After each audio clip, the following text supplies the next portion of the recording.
En ese sentido, también hemos venido trabajando en el análisis de la importancia que tiene generar acciones reales de protección del sabedor. En este momentico nosotros hacíamos un análisis de cuánto estamos generando en acciones concretas de protección del sabedor, y encontrábamos que lastimosamente lo máximo que se invertía en un sabedor, más o menos en términos económicos, no superaba 1.200.000 en el año. Entonces todos los cabildos, con todo lo que dan a sus comunidades, solamente a sus mayores, solamente alcanzaba a cubrir 1.200.000 y un sabedor viviendo con 1.200.000 al año, yo no sé cómo hace para lograr cubrir las necesidades básicas que tiene para poder no solamente proteger a la comunidad, sino también generarse condiciones dignas de vida. Ahí tenemos una situación que es compleja, porque algunas autoridades, cuando se consulta el tema del cuido, pues hacemos aquí unas reflexiones grandes, a veces discusiones sobre que no hay necesidad de pagarle al mayor, pero en términos reales no generamos ninguna política interna para generar esa protección. Entonces, si no se le va a pagar, pero entonces, ¿cuál va a ser el mecanismo que generamos internamente a nivel de los cabildos, pero también de las zonas de protección del sabedor? Hay que empezar a conversar de eso. También hemos trabajado en que la protección del sabedor tiene 3 aspectos fundamentales.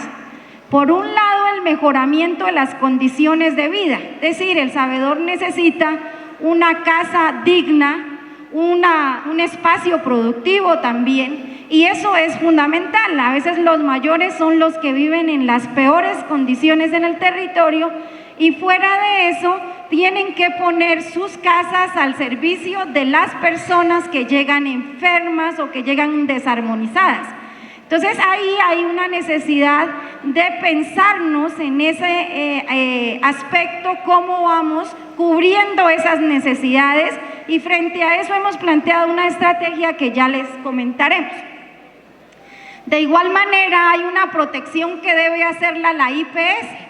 Si la IPS articula con su equipo de mayores, pues lo lógico es que le haga una protección, un cuido, que no solamente debe ser la dotación o la entrega de los insumos para el cuido, sino también pues por lo menos una alimentación, unos elementos para que el mayor pueda de alguna manera, mientras está haciendo su función en campo, pues su familia tenga que comer. Entonces son elementos que tenemos que ir integrando en nuestra discusión, que son fundamentales, pero que a veces no les ponemos pues como tanto cuidado. Para el tema de formación y capacitación, que es el tercer componente del sistema, nosotros tenemos como estructura lo que es la Facultad de Salud Indígena, digámoslo así, de la Universidad Indígena. Esa es la estructura que permite operativizar ese componente, además de la escuela itinerante. ¿Qué pasa con la Universidad Indígena hoy frente al tema de salud? Pues resulta que inicialmente se hizo un trabajo tratando de responder a las necesidades de cada zona, y se crearon programas incluso profesionales pensados en una zona y no en todo el territorio y no en todas las necesidades de todos los pueblos. Esto nos genera dificultades porque entonces cada pueblo quiere un profesional de salud del CISPI diferente, con un perfil diferente. Y esto es muy complejo cuando nosotros empezamos a conversar estos temas con el Ministerio de Educación, porque obviamente lo que se quiere son profesionales de salud indígena, pero que tengan la posibilidad de generar no solamente un proceso local ni zonal, sino regional e incluso nacional. Entonces, digamos que hay que pensar en eso, y la propuesta y el trabajo que se viene haciendo es de que se consoliden programas de salud profesional, pero desde el nivel regional, con el aporte de todas las zonas. Eso es muy importante para que nosotros podamos ir organizando la política de formación en nuestros territorios. De igual manera, se generan a través de la escuela itinerante procesos de formación que esos sí son más locales. La escuela itinerante está creada justamente para mejorar la capacidad resolutiva que hay en cada territorio. Es decir, que a través de la escuela itinerante cada zona puede proponer tejidos de formación específicos, pero no profesionales ni tecnológicos, porque ese nivel es más regional, con la participación, obviamente, de cada una de las zonas a través del componente de formación que está estructurado en cada programa de salud. Entonces es muy importante poder conversar así y poder plantear propuestas de formación profesional en salud que aborden toda la problemática que hay en los territorios y que fundamentalmente permitan que el CISPI sea comprendido y atendido en marco de lo que en realidad es, y no desde la política externa, pero además que nosotros podamos tener la capacidad real de atender a nuestra comunidad, de resolver los problemas de salud que hay en cada territorio. El otro tema que nosotros venimos trabajando es en el componente de cuidado de la salud, los modelos de cuidado.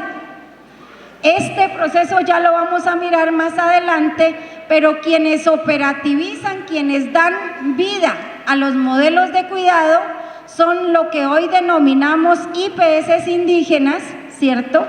Que la idea es que en cada territorio cada vez estén más fortalecidas para transformarse a unidades de cuidado en el nivel zonal, y también en la apuesta que tenemos de una unidad de cuidado regional. Lo que se espera es poder resolver todas las situaciones que no se pueden resolver a nivel territorial. Entonces es muy importante que podamos empezar a pensar también en cómo desde los deseos y desde el tema jurídico, normativo, político, podemos empezar a estructurar lo que es la unidad de cuidado regional del CRIC, en la que esperamos desde la interculturalidad poder también garantizar la complementariedad de todos los cuidados de salud. Es decir, que aunque existan acciones propias, es necesario pensar también que esa unidad de cuidado debe resolver las acciones que tienen que ver con la mediana y la alta complejidad para poder tener la integralidad del cuidado. Y el último componente que trabajamos, el de administración y gestión, que está ligado a los avances de la unidad administrativa regional. Ahora vamos a mirar qué tanto hemos caminado esta parte. ¿Puedes devolverte un poquito? En el último cuadro, y cuando ustedes lo miren en sus casas, van a encontrar lo que son los ejes de trabajo de cada componente. Hoy no puede decir el compañero del componente político, ¿y a mí qué me toca hacer? Pues revise cuáles son, ¿cierto?, las líneas de trabajo de su componente y empiece a ponerlas en práctica en cada territorio. Asimismo, cada uno de los líderes de cada componente debe conocer en lo operativo cuál es su función para poder contribuir a la consolidación del sistema. Y ahí están definidas las líneas de trabajo de cada componente.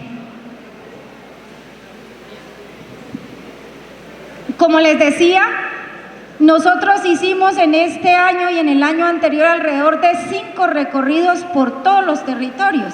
Fuimos a todas las zonas buscando lo que más pudiéramos de información para poder tener una visión más clara de lo que la comunidad quiere. Y bueno, como resultado, pues hemos venido consolidando la estructura de CISPI, pero además, ya en el relacionamiento con el Estado, empezamos a trabajar también lo que les planteaba hace un momento, las mesas de trabajo interinstitucional que nos permiten en lo menudo, en las cosas pequeñas, mirar ahora sí cómo se funciona en cada una de los procesos definidos en el sistema. Entonces, como les decía, tenemos una mesa jurídica que está trabajando la normativa CISPI Cauca, el marco del 1088, sin desvincularnos, y del 1811, pero sin desvincularnos del 1953, que da elementos fundamentales también para avanzar. Tenemos mesas técnicas de cuidado y la mesa de financiación. En lo operativo, ¿cómo hemos trabajado? Como les decía, nosotros en este momento tenemos fortalecidos los programas de salud zonales y locales como instancias de coordinación del CISPI. ¿Hemos tenido problemas? Claro que sí, muchos. Al principio, cuando recién se trabajó la estructura de los programas, la gente no sabía qué hacer ahí en el programa. ¿Qué me toca hacer? ¿Cómo es que lo hago? ¿Cómo es que funciona? Pero este es un proceso que tenemos que ir poco a poco en lo operativo entendiendo. Una cosa es lo que se plantea y otra cosa es el hacer ya en marco de las condiciones de cada territorio. Entonces es muy importante que en cada pueblo, en cada zona, en cada asociación, mínimamente cada 3 o 4 meses, los directivos, las autoridades estén haciendo reuniones para mirar cómo va avanzando el programa de salud en lo zonal y en lo local. No dejarle solamente este trabajo al programa de salud regional, porque finalmente el ejercicio se tiene que hacer es en cada territorio. Entonces sí se pide a las autoridades del nivel local y zonal reunir a todos los programas de salud y estar permanentemente preguntando en qué vamos, cómo avanzamos y dando línea para que nosotros podamos caminar. De lo contrario es muy difícil avanzar. Se formularon los planes locales de salud. En todos los territorios hoy hay planes locales de salud. Algunos estarán mejor estructurados, otros menos, pero no le corresponde al programa de salud regional definir eso, sino más bien apoyar para que cada zona haga cada día un mejor análisis de lo que es la situación de su territorio y de esa manera lo mejore, lo consolide de una mejor forma y lo pueda operativizar.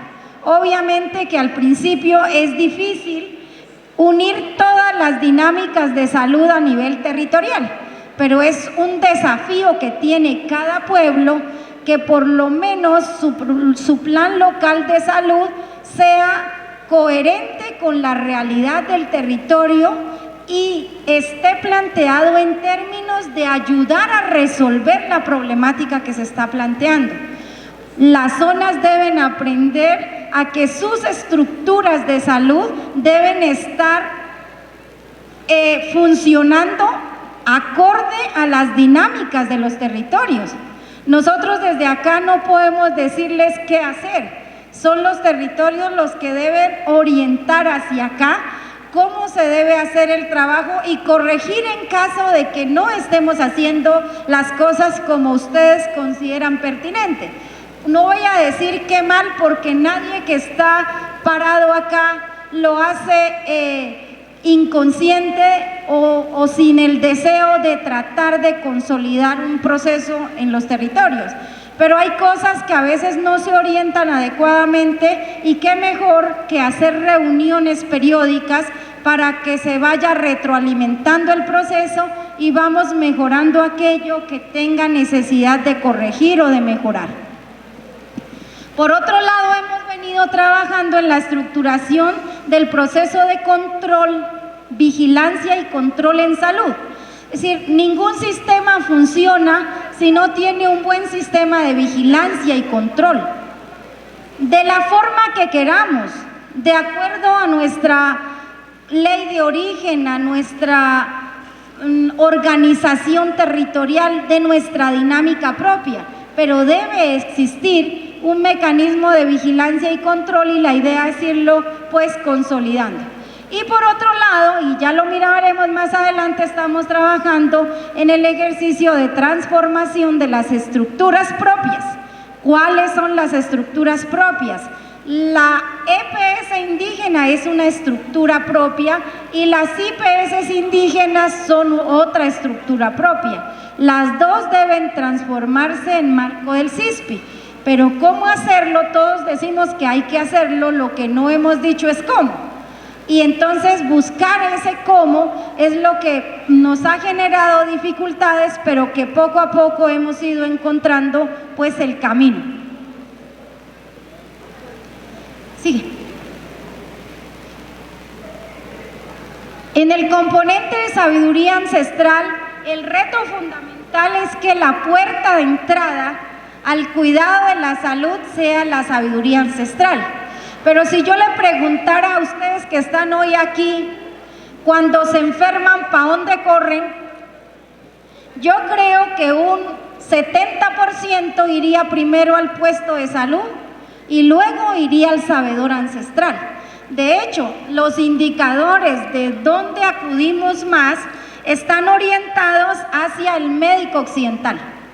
Primero vamos allá y luego por descarte, o si no logramos que el dolor se nos quite, vamos al médico tradicional. Pero todos los días aquí en reuniones hablamos de la sabiduría ancestral.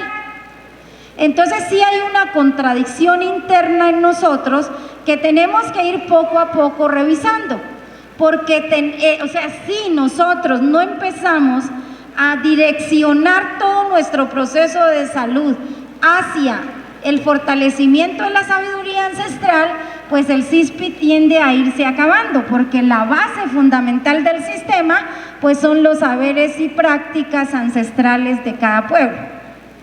Entonces, la apuesta política es justamente avanzar en esa parte, en aplicar los calendarios propios, no solamente para salud, sino para educación, para producción, volver a retomar esos elementos y poder generar condiciones también en el territorio de alimentación y nutrición de la familia.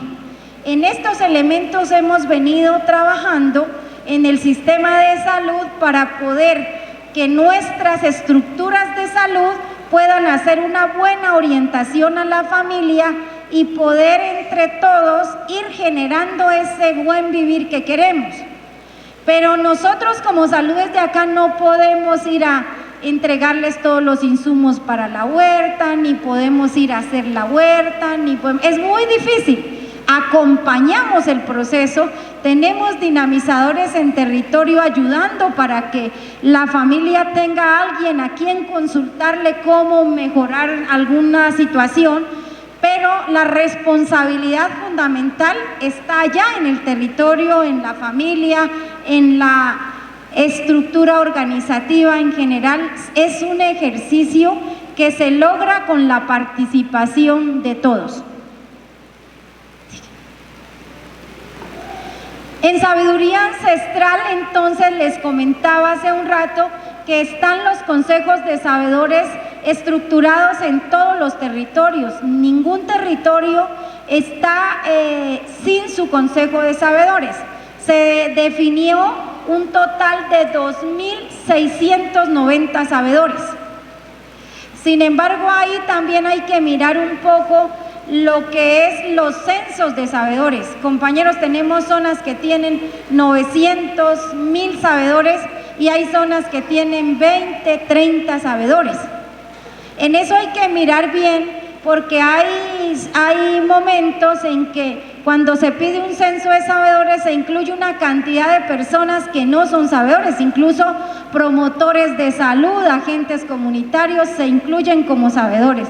Entonces se genera unas dificultades para poder tener una estadística real de cuántos sabedores hay en cada territorio. Sin embargo, esto es lo que tenemos y lo que aparece acá.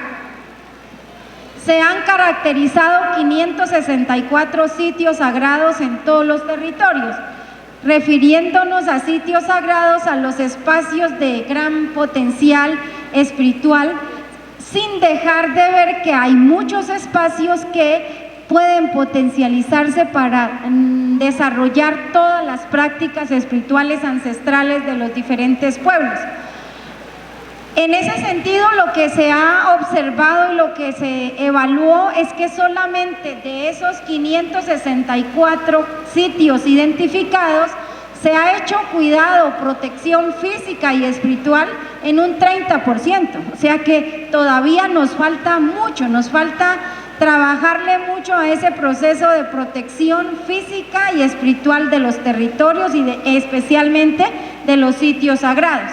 De igual manera, en estos periodos hemos trabajado en la consolidación de los espacios propios para la práctica de la sabiduría ancestral, casas de la sabiduría.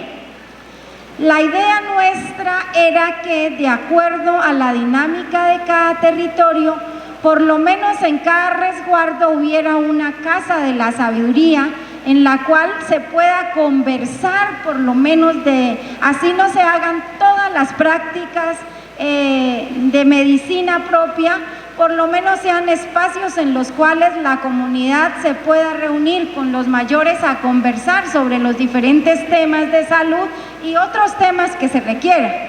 Y si se puede hacer sanación dependiendo de la cosmovisión de cada pueblo, pues que también se puedan usar en ese sentido.